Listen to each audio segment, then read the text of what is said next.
Hey, what up, legends? Blizzard's finally had their first revealed stream for Rise of Shadows, and they have announced that it is actually coming out on April 9th. That's in less than 3 weeks, and I am super hyped. I cannot wait to play with some of the cards that they have revealed this morning, because a few of them are pretty ridiculous. We'll talk about that in just a moment. We'll do a quick little reveal recap, discuss about the cards, and entertain some neat little deck building ideas, of course. Before we get into the main event, though, I just wanted to mention, I know the expansion's coming out in less than 3 weeks, and a lot of you guys will not have enough gold to purchase as many card packs as you'd want for that. And as such, I am doing a community giveaway, so I'm giving a pre-purchase bundle, full 50 packs, as well as a mega pre-purchase bundle. That's 80 packs on top of that. Two different winners, but I'm giving away those on this channel. If you are interested in participating in that giveaway, have a chance at winning one of 2 bundles, all you have to do is sub to the channel. It's pretty simple, and you let me know, out of the 12 cards we're gonna discuss today, which one is your favorite. I've got my little idea, of course, but you let me know what you think, and I'll enter you in the draw for those bundles. So good luck to you. Please mention it to your friends. I'm sure they wouldn't want to pass on such an opportunity. And of course, let's jump into some juicy new cards. We'll go down in rarity order. So we'll start with the legendaries. So far, they have revealed for Warrior, Blastmaster Boom. It is the new Dr. Boom card. He is, as he used to be, a 7-mana 7/7 back in GVG, except this time, well, yeah, he's his own callback, to be fair, but yeah, he summons 2 1/1 boom bots for each bomb that it is currently in your opponent's deck. And then I see you ask, wait a second, bombs as in Sephorium bombs? Well, yes, and he does have a few other cards we'll discuss in just a moment that play along that mechanic of Sephorium bombs. But yeah, basically you just want to fill your opponent with bombs, with the Elec and whatnot, and Sephorium bombers and the other cards we'll be talking about, and summon 1,000,006 1/1 boom bots that each deal 1 to 4 damage to a enemy minion when they or enemy minions or face, so to an enemy when they die, which can be, it can rack up a lot of damage by itself. So pretty good card. It is personally one of my favorite that they have revealed today, and I'm sure you guys can understand why. Next we have Khadgar. He is a 2-mana 2/2 mage minion. He reads that all summon minion effects summon twice as many minions.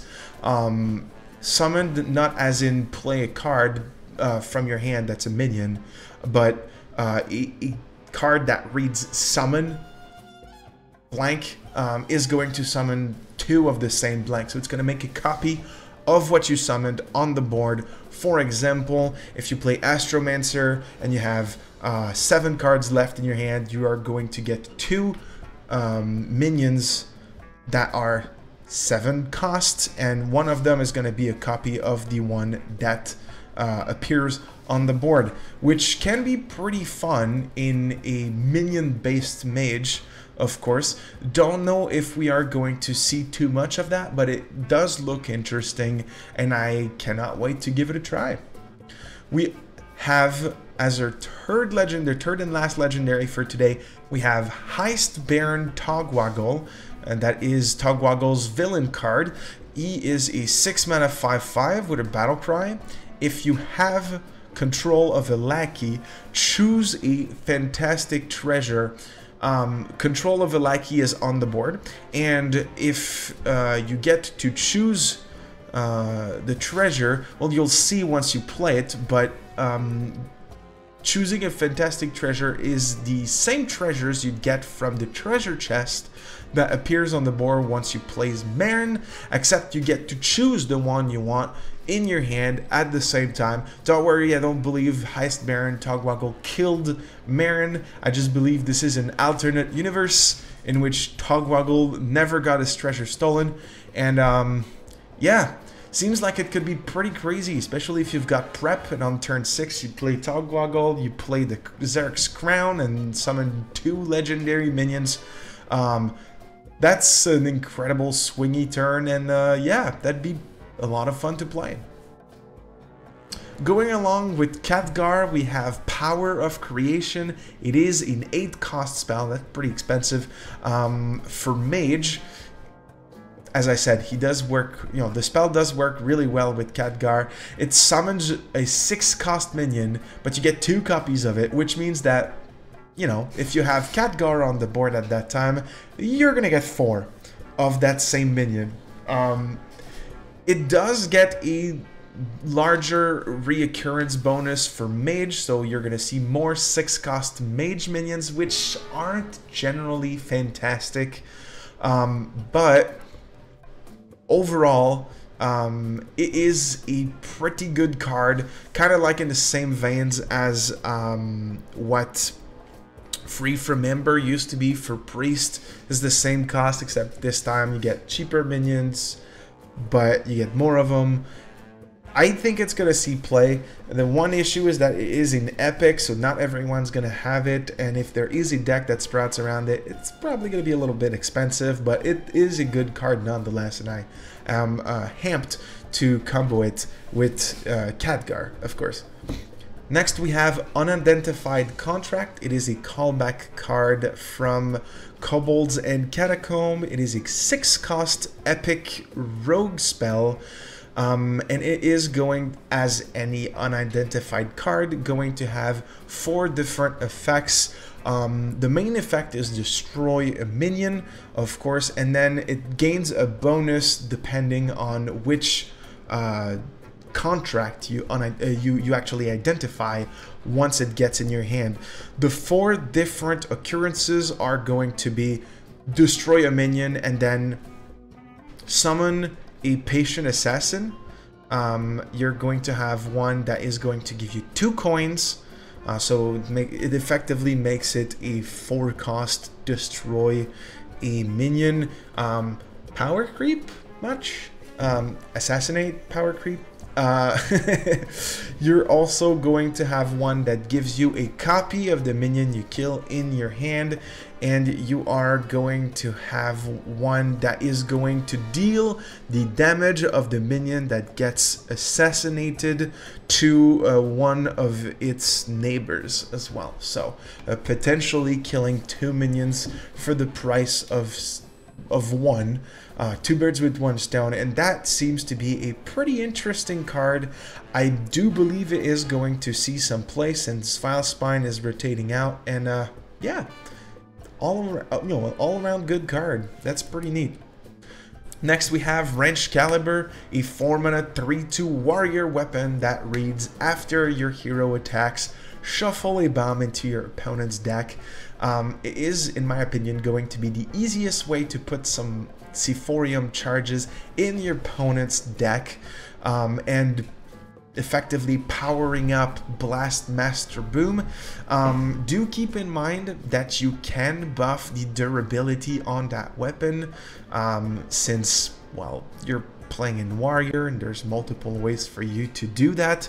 And yeah, I believe that for 4 mana, a potential of 16 damage over the game is not too terrible. Plus, of course, it gets those extra, free boom butts from Blastmaster Boom. So, yeah, it seems like in a bomb warrior deck, it is going to be doing a lot of work. I don't know if that archetype is going to pull its own weight, since it is going to be based around RNG, but it seems like it's going to be a lot of fun, and I can't wait to play it. Talking about Sephorium charges, the next card that is on the list also plays into that. It is Clockwork Goblin, a 3-mana 3/3 warrior minion that literally just acts as a Sephorium bomber.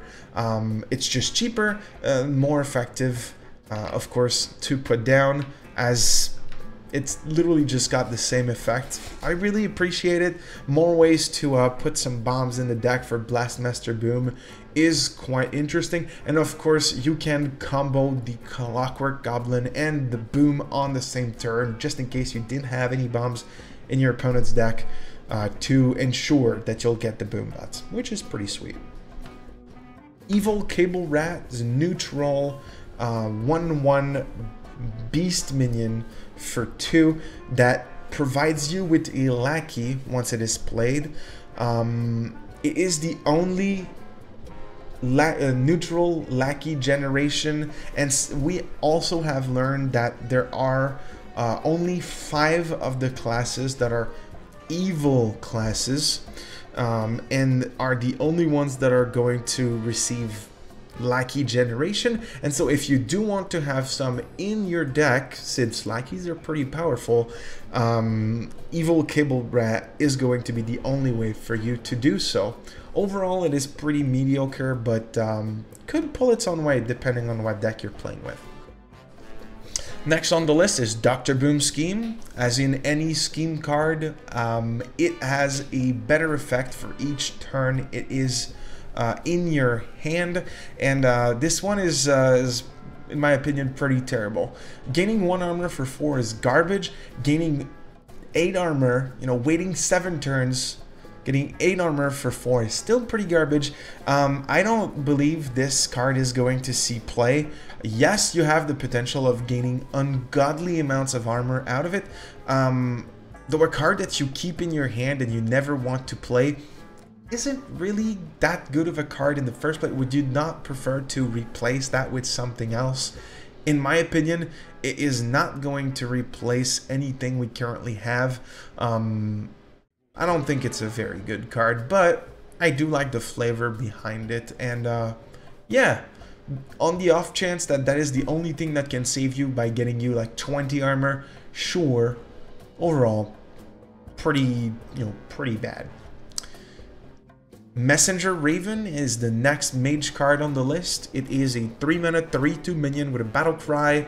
It is the only minion in Hearthstone that actually effectively lets you draw a class-specific minion. What I mean by that is that Mage are going to be the only class that can draw with a Discover only Mage cards. Usually, you also add neutral cards into the mix, but Messenger Raven will not let you do that. You're only gonna get Mage cards, and some Mage cards are pretty powerful, so it seems like I'm gonna be playing this in my Control Mage deck once the set comes out.